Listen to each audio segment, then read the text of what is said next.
Hapaday, Zantiro. Welcome to Marianas Stories, where we feature ordinary people with extraordinary stories in our community. I'm Catherine Perry, and joining us today to chat is Miko Magsaysay. Miko, welcome to Marianas Stories. Good day to you, Catherine. Thank you for having me here. And to all our viewers, I would like to say half a day, Hero. And to all my Filipino kababayans, isang mainit na pagbati sa inyong lahat. Thank you for having me here on your show, Catherine. Now, you're originally from the Philippines, but you call the Marianas your second home. Why is that? Yes, well, actually, my wife is from here. She was born in Guam and raised here. She studied here during her elementary days. And, ever since the time I met her, we got married. But, we come here most of the time for vacation to visit family. And for us, for me and my kids, my family, we consider this our second home. And what is your wife's family name? I think it'll be familiar to a lot of our listeners. I would like to greet my one and only wife. Her name is Annabelle Lee Bunyag. Yes. I know a lot of our viewers probably had Mrs. Bunyag as a teacher in school, and that is your mother-in-law. Oh, correct? yes. I'm proud to be the son-in-law of Mrs. Angie Bunyag. I know that she has dedicated her life to, her students, the school system and all. And you hear a lot of great stories about her from her former students, and she really loves her students and her profession as used to be a teacher. So I'm proud to be her son-in-law. Now, you and your family have actually been living here for more than a year? About a year and 4 months, Catherine. Tell us that story. How did that come about? Well, last year, February, I remember, we came here to celebrate my birthday because during our vacation time, we'd come here to visit family, of course, my in-laws. And, my wife and I decided February last year, it's time for us to visit. Come back to our second home and to visit, celebrate my birthday here. And we usually stay for a month or two. The longest would be 2 months. So, on the day around April, I forgot the date, but on the day that we were supposed to fly back home, there was a lockdown. So, due to because COVID. of the pandemic, Yeah. so ever since that time, we've been here. That's about a year and 4 months now. Now, you could have gotten back to the Philippines if you'd wanted to, but you decided to stay and spend time with your family here. Why is that? Yes, first and foremost, I guess my wife and I had a talk, and one thing that one of the reasons why we decided to stay put is because of the situation back home with the pandemic.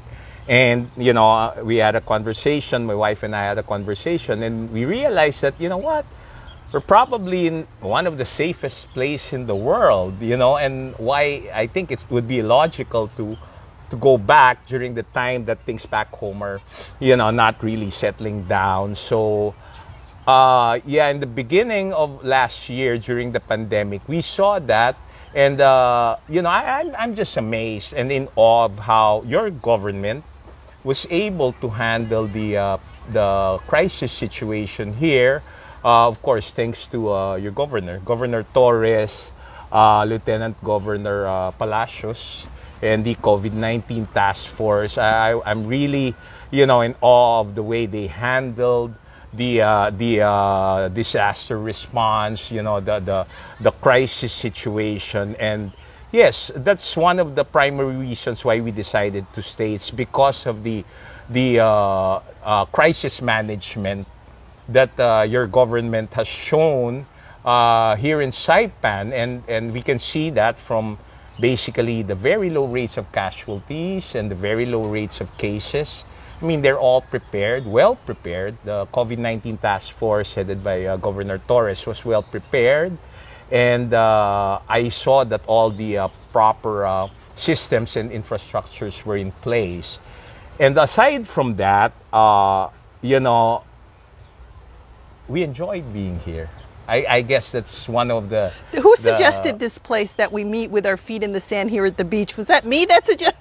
Yeah. I don't know who suggested it, but it was a great idea. Yeah, my wife and I were talking. My kids were talking. And he said, if we go back home, we'll be stuck in the house.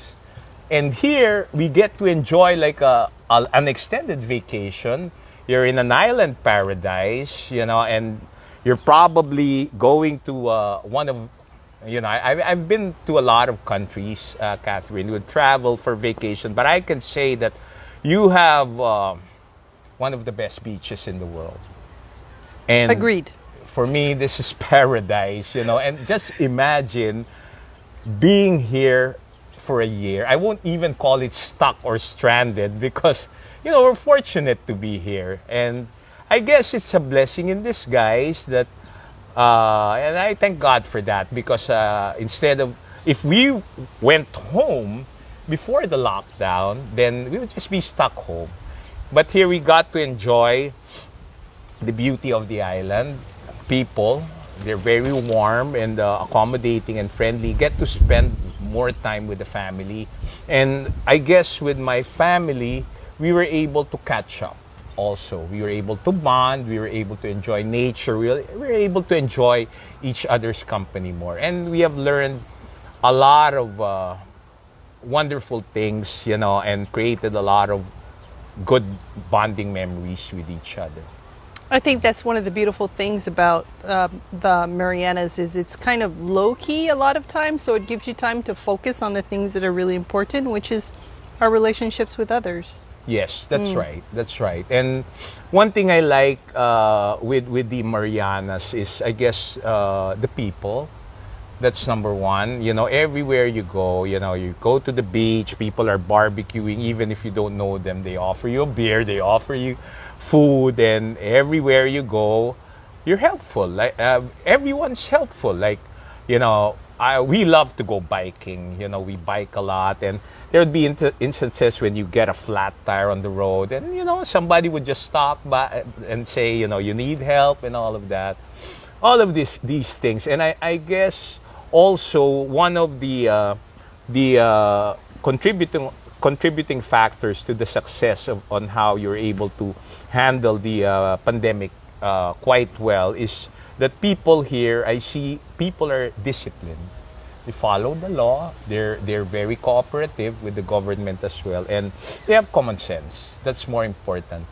So yeah, we love the people here. We've been invited to some family gatherings, beach barbecues, picnic, and it's always a warm and friendly atmosphere.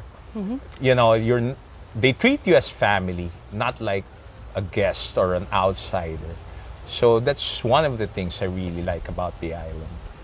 Now, you actually are a former elected official where you are from. You're from San Juan. Yes. Where is this in the Philippines? And tell us a little bit about Yes, your career. I used to be the former vice mayor of our town, San Juan, La Union.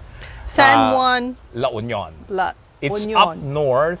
Up north. It's up north, yeah. And it's So what province is that? it's La Union. The Okay. town is San Juan. The province is La Union, and it's now a famous tourist destination because it's known as the surfing capital of the north. And I would like to invite the people of the Marianas, if ever you come to visit the Philippines, come to visit our friendly town of San Juan, La Union, the surfing capital of the north. And basically, it's same as here. You have the beach on one side, you have the mountains on the other side.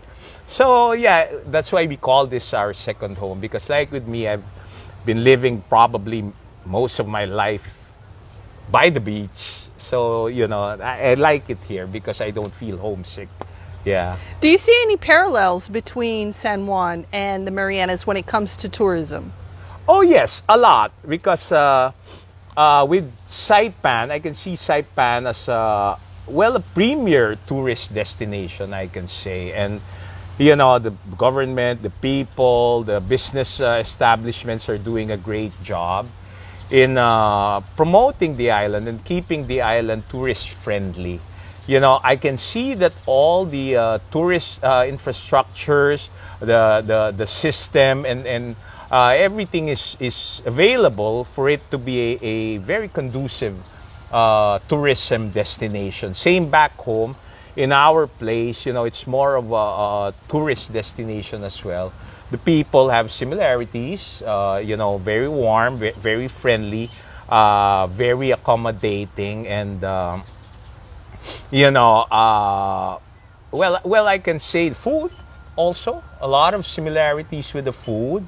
Like you have the coco, you have the dried beef, dried meat, smoked pork. So similar in a lot of ways, and I think that like our place also, I think Saipan is one of the places that truly tourists or visitors would enjoy. One thing I would like to commend about Saipan also, Catherine, is the peace and safety. That's a primary ingredient in tourism, I guess. If the visitors or the tourists feel safe, they would love to be coming back, and they will have a great time visiting your place, because like back home, we also try to keep the place safe for our visitors, for our tourists. And here, I commend again, the police. You have very high police visibility, and you can see that the police are really enforcing the law. Like really, when it comes to they take their job seriously. It's funny. I was pulled over one time because I didn't notice that I had a busted headlight. Right, I had a busted headlight, and I was pulled over one time. So the police officer approached me, and I was amazed because he was authoritative but respectful at the same time, and I felt safe. As a visitor, I didn't feel harassed, or I felt safe. And he explained to me, you have a busted headlight. So I said, sorry, officer, I didn't notice that, but good thing. Luckily, I tapped on the headlight and it turned on. So I said, okay, there you go, you can go. I'll try that next time. Yeah. So well, even in the bike path, I love riding the bike. My kids and I love riding the bike. We ride the bike 3-4 times a week. And aside from the nice scenery, you have a bike path that is well lit. It's clean. You can see people, cutting down the branches and all. I think that's under the mayor's office, which he's doing a great job. And one other thing is the people of the Marianas, I think, is very much aware of the environment. They love the environment. Every time I go to the beach, I see people cleaning up, picking their trash, throwing away trash. They have strategically placed trash bins everywhere, and it's easy for you to clean up. So it's same back home. We do that too. We have conservation for sea turtles, reedley turtles, which I think you have here too. Mm-hmm. Plus Manyagaha, of course. Manyagaha, my favorite place in the world. You have a fish sanctuary here. Yes. Man, imagine you're on the shore. You just step in the water and fish will greet you. The last time I swam at Managaha, I felt like I was swimming in an aquarium. Exactly. And it was so weird because I felt the fish, there were so many fish, I felt they were watching me instead of me watching the fish. It's like they're trained, right? It's like they're trained to make tourists happy, man. Like, okay, tourists are coming, this is your role. And they would display their beauty, all their colors. Back home, you would have to ride a boat. Oh. Pay a lot of money to go and see fish like that. Mm-hmm. This one, you just go in the water, have your snorkel, snorkeling set with you. Man, I can snorkel there the whole day. You're right. It's like you're inside an aquarium. Yeah. Lots of fish. It's funny, I see talakitok, dorado, and I would ask them, what's the local name for this? But, they know talakitok also. Yeah. They know dorado and all of those, like mahi, tuna. So, yeah, it's really nice, really nice. Yeah. Well, talking about some similarities between San Juan and Saipan, there's a funny story from your campaign, And Miko used a particular song in his campaign, and I'm going to let you guess what the song was. Knowing it's a local song from the Marianas, and knowing his last name is Magsaysay. Yes. Magsaysay. Am I saying it right? Magsaysay, yes. What song do you think he used in his campaign? Go ahead. Tell us. Now that you've guessed, tell us what it was. Well, back in the early 2000, I guess, when we would come here for vacation, I'm sure you guys all know Kevin Natalie. I'm sure he's a local hero. He's from Tinian. Rota, right? I guess he's from Rota. I believe so. So, with Kevin Atalig, and during that time, there's this radio station, famous radio station back early 2000, Power 99, I guess. Still in existence? Still here. So I would listen to that. And there is this one local singer that I love, which is Kevin Atalig. And I love all his songs. And one particular song that is my favorite is La Chachay, right? So La Chachay, I would always play that, sing that La Chachay, and I don't even understand the lyrics to it, the words. I would ask my wife, what does this mean? And, I had the privilege of meeting Kevin Natalie way back early 2000. He had this like radio show, Power 99, and, he was giving away those CDs. So I bought a CD and I had it autographed by Kevin Natalie.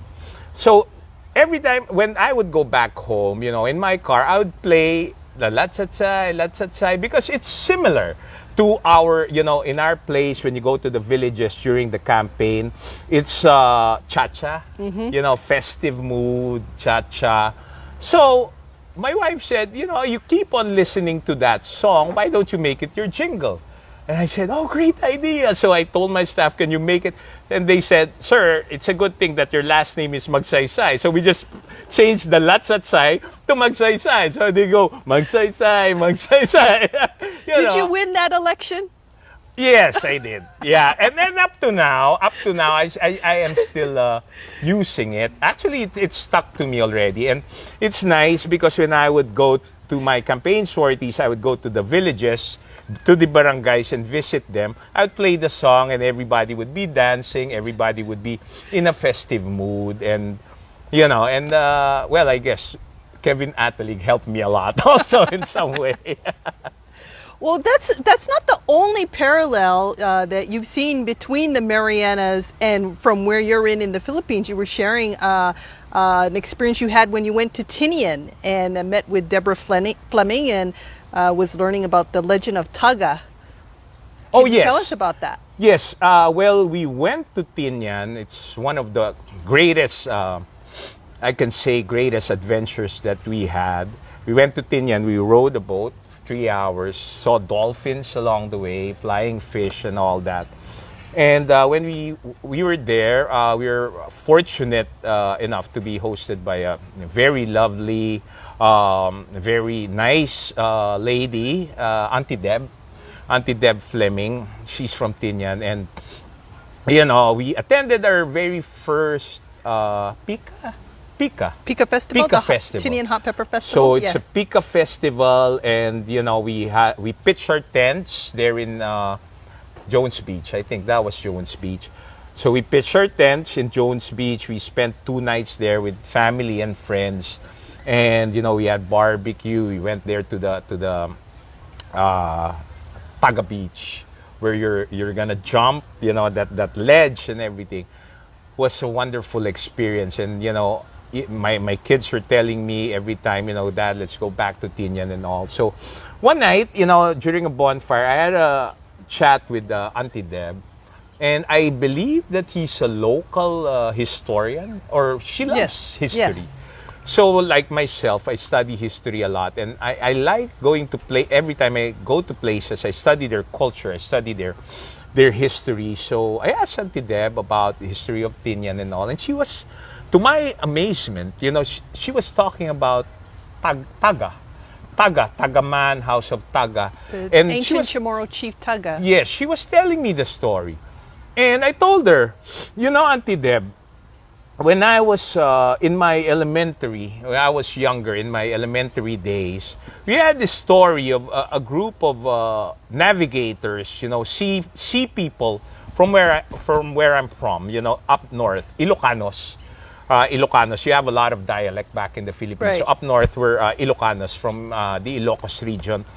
So I said, there's a story that there's some sea people up from the north who were great navigators, you know, and they would navigate, you know, just using the stars, no compasses and all. They would discover islands. And exactly the story that you told me about the king named Taga, you know, I think chopping his son or something.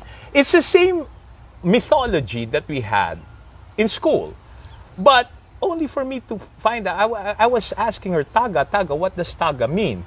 So he said something about the name of the king. And I told her, do you know that Taga is is a Filipino word, which means to chop. But we pronounce it Taga. So not Taga, but it's Taga. Like there's this great king who pulled up a tree you know, it's the same story that we had. Wait, in your legend, do you have the king son pulling up a tree? Yes. Wow. But his name was not Taga, but The word taga means Taga, to chop. to chop. Yeah, I think he Interesting. killed this. He had a fight, or he was envious of his son, and he chopped him with a machete. So you know, it's Taga. So when you use that, Taga means to chop. And maybe one similarity also in Tinian is I saw a lot of cows there when I went there, and they're nice cows, you know, good-looking cows, you know, Friendly cows? friendly cows, you know, and they're well behaved, and they were nice cows. I think they're imported cows. And I asked when I bought the Tinian hot pepper, Uh-huh. one of the store owners was Ilocano. Oh, wow. Filipino, Ilocano, from my place. And, you know, I would ask. And I said, you have a lot of cows. Do you do tapa here? Back home, we have this process of drying meat. You know, we put salt, we dry it out in the sun, because during the time of my ancestors, you know, few people have refrigerators. So what they would do, they would dry the meat, tapa, and they would put salt, dry it, so it can last a few months without having refrigerator. So surprisingly, they do it there. And then you have the what do you call this here?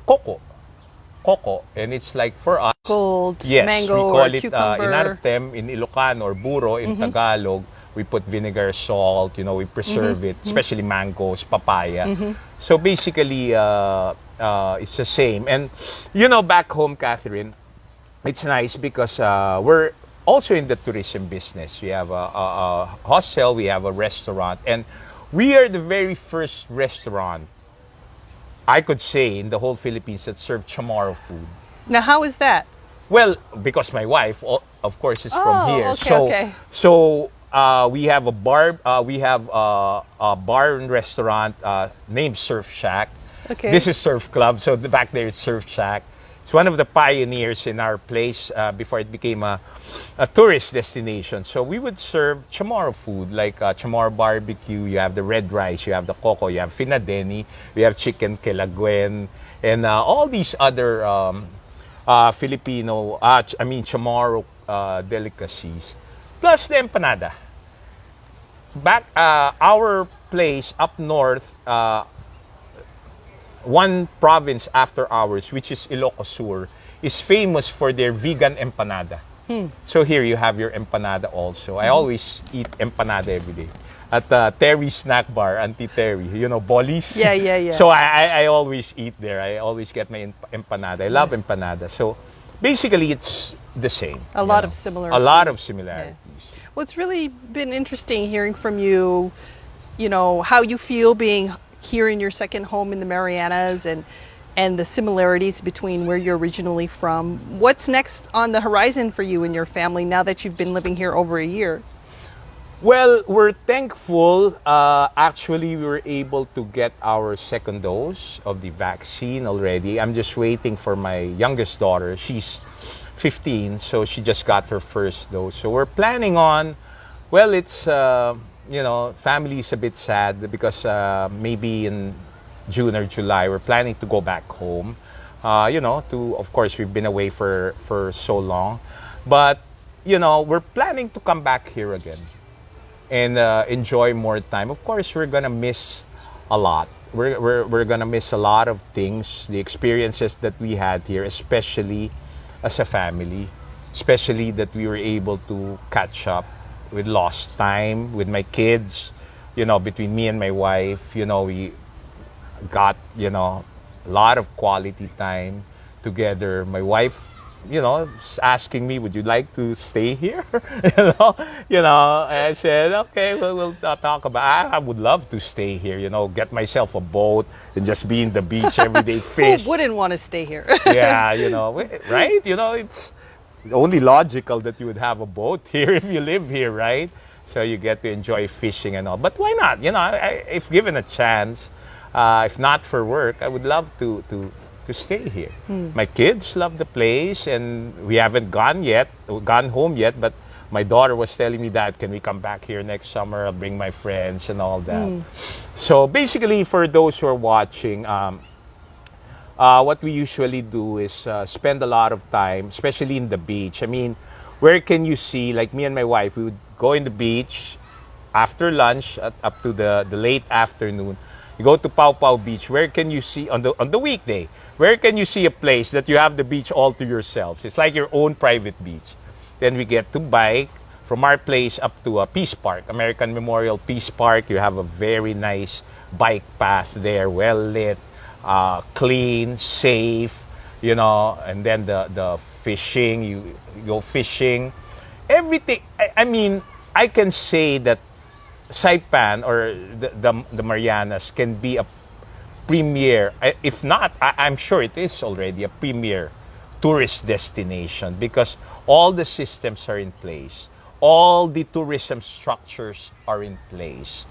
You have peace and order, you have safety, you have beautiful structures, you have the best beaches, you have very warm and friendly people. So, I would recommend it to anybody or any tourist who would love to come and visit, have a good time, re-energize, recharge their batteries, enjoy nature.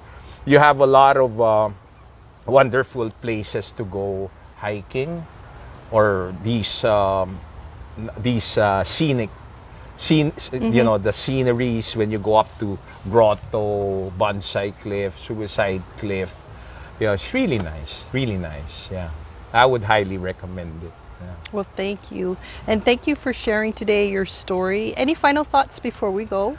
Well, I would like to take this opportunity to thank you, Catherine. It's been an honor and a privilege to guest in your show. And also to the people of the Marianas. Thank you for making our 1 year stay here as memorable and as lovely as possible. You have been all warm and friendly, very nice. I have made a lot of friends here, local friends as well. Also our Filipino kababayans. I love just hanging out, chilling, and having a drink and telling stories. So even if I don't know, I would visit, our fellow Filipinos here. There's some Ilocanos there, Kapampangans here, and I chat with them. And I would like to say that I'm happy that most of my, if not all of my fellow Filipinos here have good jobs, being treated well. They're making good, earning a living for their families, and I'm really proud of them. I can say that they're making good here in Saipan, also with the people of the Marianas who have been very friendly and accommodating, especially to us Filipinos. And I would like to take this opportunity also to invite my friends or people back home in the Philippines to visit if the situation allows. I hope the pandemic would end soon. If the situation allows that you get to travel again, I would highly recommend that you visit Saipan, the Marianas, and take a look for yourselves how this how beautiful this island paradise is. It's really ideal for couples who want to ignite the passion in their relationships, for families, especially those with young kids, for teenagers, for groups, for friends who want to have an adventure. I think pretty much for everybody is what you're saying. Oh, yes. Great. Pretty much for everybody. So, yes, I would like to take this opportunity to invite you so that you can also experience the memorable times that me and my family have experienced in this island paradise of Saipan. We've been chatting today with Miko Magsaysay. He calls the Marianas his second home. He's originally from the Philippines, but he has family ties here. He's been living here for over a year. Miko, thank you so much. Thank you, Catherine, and si Diyos Masi to all of you. Mabuhay, mga kapwa ko Pilipino. And again, it's an honor and a privilege. Thank you, Catherine. We're going to get back to our lemonade and our water here at the beach. This has been Marianas Stories. I'm Catherine Perry.